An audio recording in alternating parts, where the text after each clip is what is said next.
Pilipinas, kumusta po kayo? Magandang araw, Luzon, Visayas at Mindanao. Mga ka-coffee natin abroad, kumusta po? May mga report po na lumalabas na lulusubin daw po ang palasyo, ang Malacanang sa June 12. Isasabay talaga nila sa sa okasyon no? Usually nagrarally yung mga kababayan natin dyan Pero ito daw po destabilization plot. Malawakang kilos protesta daw po ito at papasok dyan sa Malacanang. Talagang gusto nilang agawin itong gobyerno kay PBBM. Paano? Nabubulgar na sila Yung mga kasinungalingan itong kampo ng mga dilis bulgar na. Kaya magre-resort na lang sila sa pagiging bayolente. Tignan mo yung rally ng isang araw dyan sa Senado nanunusob mga naka-green Ano yan? Masyado na kayong bayolente Nagsalita po ang Malacanang dito. At ang Philippine National Police nagsalita na po. Ang sinasabi ng PNP hindi daw po totoo yung destabilization plot na magaganap sa June 12. Pero ang sinasabi naman po ng Malacanang, mag-ingat po tayo. Ano bang pinag-uugatan nito, ka-coffee? May nag-post nito, si Ramon Tulfo, nag-post po siya, at ang sinasabi niya, minsan kasi maniniwala ka rin kay Ramon Tulfo kasi may mga intel din ito no? May mga Tweety Bird niya kung ano sinasabi sa kanya no? Na nagkaroon daw po ng emergency meeting dyan sa Philippine National Police at pinatawag daw po lahat ng general, regional directors sa bawat rehiyon, ka-coffee, pinatawag daw po yan.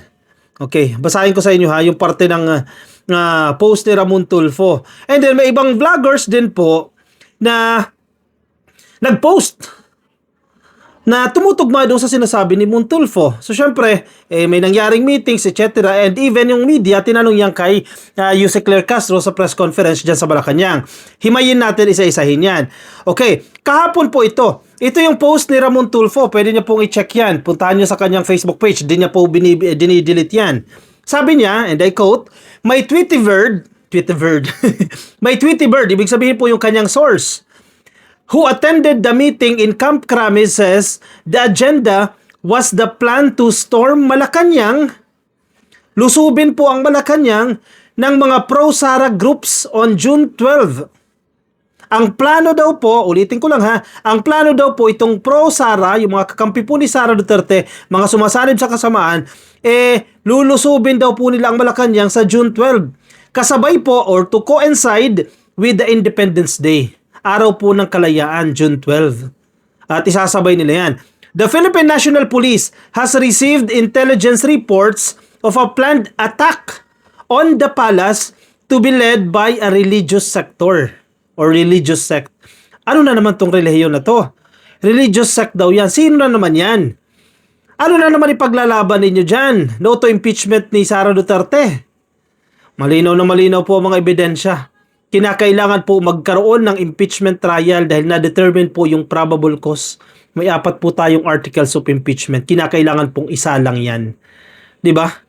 According to my Tweety Bird, the conference, yung mga umatan doon, tackled the defense of Malacanang. Kung ano daw po yung dapat na response ng Malacanang dito sa gagawin nilang kilos protesta.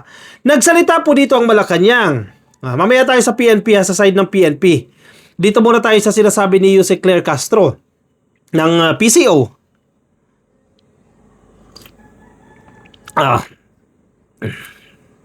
Tinanong din ng media yan. Nasa ABS-CBN niya. Di tayo gumagawa ng mga kwento. No. Palace on rumored Independence Day attack. Ako naniniwala ko, isasabay nila to. Isasabay nila yan. Lalo na naagaw sa kanilang Senado. Hindi na si Alan Peter Cayetano ang Senate President. Lalong mag-uuramentado yung mga yan. Kaya ako 100% sure, sasabayan nila yung event sa Independence Day sa June 12. Sasabayan nila yan. Hindi ko lang alam kung gaano kabigat yung gagawin nila. Kung may mahihikayat sila na grupo. Kasi recently naman kapag nagrarally sila, kakaunti na lang sila. Hindi ko alam kung anong gagawin nila, magkano ibabayad nila, tatasan ba nila yung bayad nila, etc. Or kung isasama nila itong religious sector kuno na parte ng kilos protesta na ito, hindi ko alam kung paano nila re-remedyohan yan. Malacanang on Friday said it has no confirmation on the rumored attempts to attack the palace on June 12, Independence Day, but did not discount the possibility of a destabilization plot. Kumbaga, posibleng mangyari yan. May posibilidad kasi ginagawa na nila yan Yung destabilization plot na yan Ilang beses na nilang ginawa yan. So hindi posible na mangyari ito. O hindi imposible na mangyari ito. Dahil gagawin talaga nila lahat, maagaw lang ang trono kay PBBM. So ang sinasabi ng Malacanang dito, hindi pa po konfirmado yan, pero mag-iingat tayo. Huwag natin i-discount. Huwag natin baliwalain yung posibilidad na magkaroon nga ng destabilization plot. Palace Press Officer Claire Castro did not mention names in her statement Friday, but factions of the former Unit Team Alliance of President Ferdinand Marcos Jr. and Vice President Sara Duterte have been stepping up attacks and allegations against each other. Correct. Online lang ka-coffee. Tingnan mo, oh. Sandamukal talaga yung mga birada nila. Pansinin mo yung Tulfo Brothers.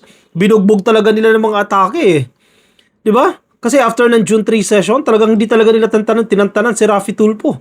Hindi rin nila tinantanan si Erwin Tulfo. Talagang yung mga lumang issue, mga lumang pictures, mga gawa-gawang kwento, lahat sinabay-sabay nila. Talagang kita-kita mo talaga eh. Well-organized, well-oiled itong mga atake nila, no? Basta kakampi ka ng administrasyon, bibirahin ka talaga nila. At yung ginawa nila dyan, yung bogus-bogus na Blue Ribbon Committee hearing, maging yung comment section, tingnan mo, mga trolls talaga, nagsigana itong mga trolls eh, ng kampo ni Sara eh. Sabi niya si Claire Castro, hindi naman po bago ang mga ganitong aksyon. Dapat noon pa nila nais iluklok sa pwesto ang kanilang puon. Naghahamon sa kapangyarihan kahit wala pa ang 2028, sabi ni Castro. Correct. Totoo. Remember the Maisog Rally? Yan ang ginagawa nila sa Maisog Rally noon pa. Diba? Kasi alam nila, weak si Presidente. Kaya nilang konting pitik lang sa Presidente, aalis dyan. Kasi weak nga ang tingin nila sa Presidente. Pero tinan mo, yung weak leader na sinasabi nila, napakulong si Digong, napakulong si Kibuloy, ngayon si Bato nagtatago na. Yung weak leader pa yan ha. Pero bakit, kung weak leader yan, di ba harapin nyo head-on yan? Harap-harapan yung haharapin yan. Pero bakit kayo nagtatago? O bakit kayo umiiyak ngayon? Akala ko ba weak? O noon pa nila plinano yan. Nagkamali sila ng estimate. Na-underestimate nila si Presidente Marcos. Kala nila basta-basta lang nila masisipa yan. Kaya rally sila doon. Si grupo nila Vic Rodriguez, kaliwat kanan yan. Maisog rally yan. Diyan napahamak si Digong. Noon pa nila gustong agawin talaga ang presidency kay PBBM. Kasi mga hayok sa kapangyarihan eh. Mga sabik na sabik makaupo dyan sa Malacanang. Layo-layo pa ng 2028 eh. Ako sa akin lang yan ha. Kung si Sara Duterte, hindi siya mai-impeach at makakatakbo siya sa pagka-presidente sa 2028, edi yun ang hintayin ninyo. Kung mananalo siya, wala tayong magagawa dyan. Siya ang hinalal ng taong bayan. Pero yun ngayon, ilang taon pa bago mag-2028 gusto nyong agawin agad kay Presidente Marcos? The same thing, the same reason. Hinalal din siya ng taong bayan. Bakit gusto nyong agawin agad ng pwesto kay PBBM? Sana maintindihan ng kampo ni Sara dyan. Magtrabaho ka. Ipakita mo sa taong bayan na kaya mo magtrabaho. Ipakita mo yung accomplishments mo. Ipakita mo sa taong bayan sa pamamagitan ng impeachment trial na hindi ka nagnakaw sa kaban ng bayan. Patunayan mo na puro kasinungalingan lang. Yung nadiskubre dyan sa clarificatory hearings ng Senado, ng House of Representatives, ng Justice Committee. Di ba ang daming findings dyan? Pasinungalingan mo na kasinungalingan lang lahat yan. Then come 2028, if you run for the presidency, then iboboto ka ng taong bayan kasi nalinis mo yung pangalan mo. Ganun lang yun. Hindi yung atat na atat kayo na gusto nyong agawin agad sa presidente. Yang posisyon na yan. Castro was responding to the social media post of retired columnist Mon Tulfo, who alleged that the Philippine National Police has received intelligence reports of a planned attack on the palace to be led by a religious sector. Yan po yung binabasa ko sa inyo kanina, no? Na itong religious sector daw yan, I think alam nyo na kung ano yung religious sector na yan na nagpaplano daw po ng kilos protesta sa June 12.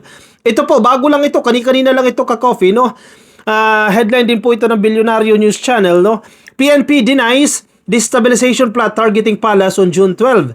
The Philippine National Police dispelled circulating rumors of a destabilization plot targeting Malacanang on Independence Day, clarifying that state intelligence monitors no active or verified security hazards against the upcoming national holiday. And I quote, "We have received no validated intelligence regarding any such threats on Independence Day," acting PNP spokesperson Police Colonel Allen Reyco said in a press briefing on Friday. Sana ka-coffee. Ako, tiwala ako dito sa PNP and tiwala din ako sa PNP. Tiwala ako sa statement at the same time, tiwala din ako na hindi sila magpapakakampante. In fact, nandoon daw po si DILG Secretary John Vic Rimulya dyan sa emergency meeting na yan sa Philippine National Police. 'Di ba? Ako madalas dumadaan sa may Malacanang eh. Nakikita ko na well prepared po yan, yung mga barikada dyan. Hindi nagbabago yung mga barikada dyan. In fact, recently, ino-augment pa nila yan. Matapos po yung pagbabato nila dyan sa Ayala Bridge at yung pag-orimentado nitong mga ilang kampon, no, nung nakaraang rally. So, hindi sila nagpapakakampante dyan. Sana hindi totoo na talagang i-storm nila o lulusubin talaga nila itong Malacanang. Sana totoo itong sinasabi ng PNP na walang verified, no? Pero again, huwag tayo magpakakampante tulad ng sinasabi ng Malacanang.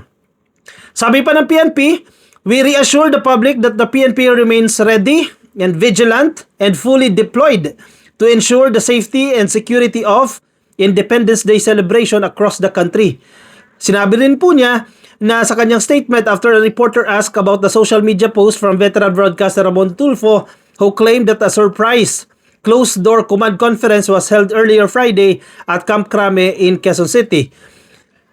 Ano sabi nila? The topics discussed were actually security for the upcoming SONA. Okay. Kasi sabi ni Ramon Tulfo parang actually not parang na talagang sinabi niya no, na pinag-uusapan nila yung magiging responde ng Malacanang patungkol dito sa intelligence report na lulusubin ng Malacanang.